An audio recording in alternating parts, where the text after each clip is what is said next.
বন্ধুরা, তো চলো আজকে দুপুরে কিন্তু রান্না করছি একদম অন্যরকম রান্না। আর এই শীতের সময় কিন্তু সবাই এটা পছন্দ করে। তো আজকে আমি কি বানিয়েছি দেখো, এখনো কিন্তু রান্না হচ্ছে এখানটায়। তো দেখো এখানটায় গোল গোল করে আলু ভাজা করছি, আর এখানটা পটলও নুন হলুদ মাখিয়ে রেখেছি।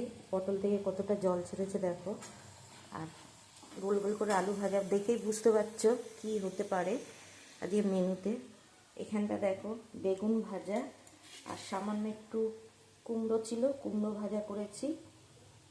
আর একটা পটলও তার আগে মানে কুমড়োর সঙ্গে উঠে গেছে, তাই একসঙ্গে ভাজা হয়ে গেছে। আর কুমড়োগুলো এরম এরম সাইজে রেখেছিলাম, ভাজতে গিয়ে ভেঙে গেছে।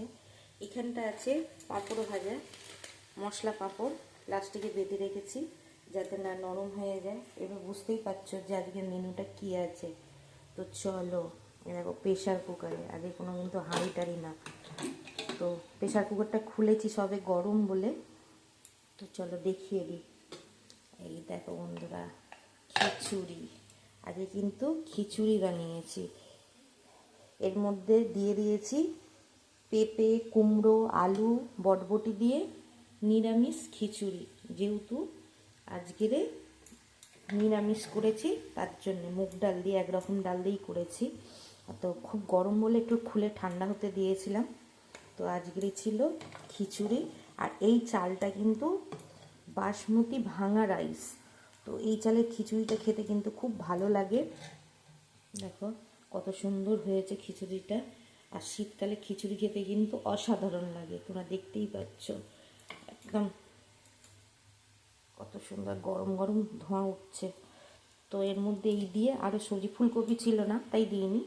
তো প্রেশার কুকারে দেরি হয়ে গেছে বলে তো ভাবলাম হাঁড়িতে করবো না, প্রেশার কুকারের মধ্যেই খিচুড়িটা বানিয়ে নেবো। তো খিচুড়ির সময় কিন্তু একটু এই ভাজাভুজি ভালো লাগে, যেহেতু আজকে নিরামিষ তার জন্য এই একটু একটু করে একটা আলু, 4-5টা পটল, বেগুন, পাঁপড়, কুমড়ো ভাজা এইসব দিয়ে সেরে নিচ্ছি।